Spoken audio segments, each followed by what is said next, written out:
सभी का स्वागत है हमारे YouTube चैनल शिव शक्ति धारा पर। गुरुवार व्रत कथा। देवगुरु बृहस्पति को बुद्धि और शिक्षा का कारक माना जाता है। गुरुवार को बृहस्पति देव की पूजा करने से धन, विद्या, मान सम्मान, प्रतिष्ठा के साथ ही मनोवांछित फल की प्राप्ति होती है। धार्मिक ग्रंथों के अनुसार गुरुवार को भगवान बृहस्पति की पूजा का विधान है। गुरुवार के दिन व्रत और कथा सुनने से घर परिवार में सुख समृद्धि बनी रहती है। कथा के अनुसार प्राचीन काल की बात है। किसी राज्य में एक बड़ा प्रतापी और दानी राजा राज करते थे। वह हर गुरुवार को व्रत रखकर दीन दुखियों की मदद करके पुण्य प्राप्त करता था, परंतु ये बात उसकी रानी को अच्छी नहीं लगती थी। वह न तो व्रत करती थी, न ही दान पुण्य में विश्वास रखती थी। इतना ही नहीं, वह राजा को भी ऐसा करने से मना करती थी। एक समय की बात है, राजा शिकार खेलने के लिए वन गए। घर पर रानी और दासी थी। उसी समय गुरु बृहस्पति देव साधु का रूप धारण कर राजा के दरवाजे पर भिक्षा मांगने आए। साधु ने जब रानी से भिक्षा मांगी तो वह कहने लगी, हे साधु महाराज, मैं इस दान और पुण्य से तंग आ गई हूँ। आप कोई ऐसा उपाय बताएं जिससे कि सारा धन नष्ट हो जाए और मैं आराम से रह सकूं। इतना सुनकर बृहस्पति देव ने कहा, हे देवी, तुम बड़ी विचित्र हो। संतान और धन से कोई दुखी होता है? अगर अधिक धनी है तो इसे शुभ कार्य में लगाओ। कुंवारी कन्याओं का विवाह कराओ, विद्यालय में बाग बगीचों का निर्माण करवाओ, जिससे तुम्हारे दोनों लोग सुधरेंगे। परंतु साधु की इन बातों से रानी को खुशी नहीं हुई। उसने कहा कि मुझे ऐसे धन की आवश्यकता ही नहीं जिसे मैं दान दूं और जिसे संभालने में मेरा सारा समय नष्ट हो जाए। तब साधु ने कहा, अगर तुम्हारी ऐसी इच्छा है तो मैं जैसा तुम्हें बताता हूँ तुम वैसा ही करो।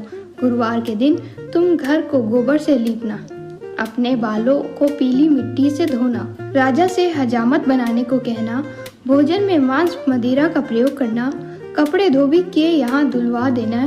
इस प्रकार 7 बृहस्पतिवार करने से तुम्हारा समस्त धन नष्ट हो जाएगा। इतना कहकर साधु के रूप में बृहस्पति देव अंतर्धान हो गए। साधु की कही बातों को पूरा करते हुए रानी को केवल 3 ही बृहस्पतिवार बीते थे कि उसकी संपत्ति नष्ट हो गई। भोजन के लिए राजा का परिवार तरसने लगा। तब एक दिन राजा ने रानी से बोला कि हे रानी, तुम यहीं रहो, मैं दूसरे देश को जाता हूँ, क्योंकि यहाँ पर सभी लोग मुझे जानते हैं, इसलिए मैं कोई छोटा कार्य नहीं कर सकता। ऐसा कहकर राजा दूसरे देश में चला गया। वहाँ वह जंगल से लकड़ी काट कर लाता और शहर में बेचता। इस तरह वह अपना जीवन व्यतीत करने लगा। इधर राजा के परदेश जाते ही रानी और दासी दुखी रहने लगी। एक बार जब रानी और दासी को 7 दिन तक भोजन के बिना रहना पड़ा तो रानी ने अपनी दासी से कहा, हे दासी, पास के ही नगर में मेरी बहन रहती है, वह बड़ी धनवान है, तू उसके पास जा और कुछ ले आ ताकि थोड़ी बहुत गुजर बरस हो जाए। दासी रानी की बहन के पास गई। उस दिन गुरुवार था और रानी की बहन उस समय बृहस्पतिवार व्रत की कथा सुन रही थी। दासी ने रानी की बहन को अपनी रानी का संदेश दिया, लेकिन रानी की बहन ने कोई उत्तर नहीं दिया। जब दासी को रानी की बहन से कोई उत्तर नहीं मिला तो वह बहुत दुखी हुई और उसे क्रोध भी आया। दासी ने वापस आकर रानी को सारी बात बता दी। ये सुनकर रानी ने अपने भाग्य को कोसा।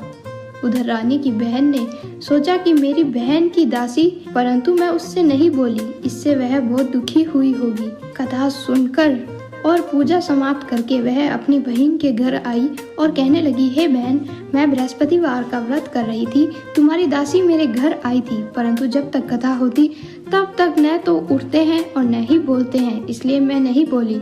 बताओ दासी क्यों आई थी? रानी बोली, बहन, तुमसे क्या छुपाऊं, हमारे घर में खाने तक को अनाज नहीं है। ऐसा कहकर रानी की आंखें भर आई। उसने दासी समेत पिछले 7 दिनों से भूखे रहने की पूरी बात अपनी बहन को बता दी।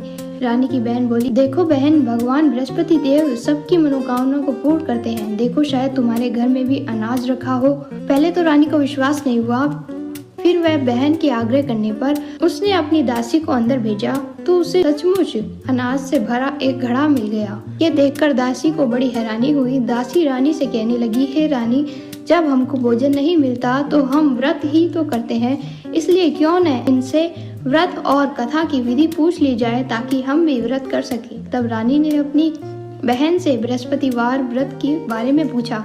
उसकी बहन ने बताया, बृहस्पतिवार के व्रत में चने की दाल और मुनक्का केले की जड़ में अर्पित करके तथा दीपक जलाएं, व्रत कथा सुने और पीला भोजन ही करें। इससे बृहस्पति देव और भगवान विष्णु प्रसन्न होते हैं। इस व्रत और पूजा की विधि बताकर रानी की बहन अपने घर को लौट गई। 7 दिन बाद जब गुरुवार आया तो रानी और दासी ने व्रत रखा। वह घुड़साल में जाकर चना और गुड़ लेकर आई, फिर उससे केले की जड़ तथा विष्णु भगवान की पूजा की। अब पीला भोजन की चिंता को लेकर दोनों बहुत दुखी हुई। चूंकि उन्होंने व्रत कर रखा था, इसलिए बृहस्पति देव उनसे प्रसन्न थे। वह एक साधारण व्यक्ति का रूप धारण कर दोनों थालों में पीला भोजन दासी को दे दिए। भोजन पाकर दासी प्रसन्न हुई और फिर रानी के साथ मिलकर भोजन ग्रहण करने लगी।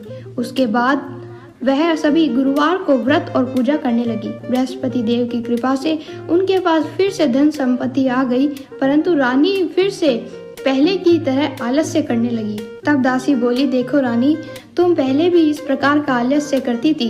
तुम्हें धन रखने में कष्ट होता था, इस कारण सभी धन नष्ट हो गया। अब जब देव बृहस्पति की कृपा से धन मिला है तो तुम्हें फिर से आलस्य होने लगा।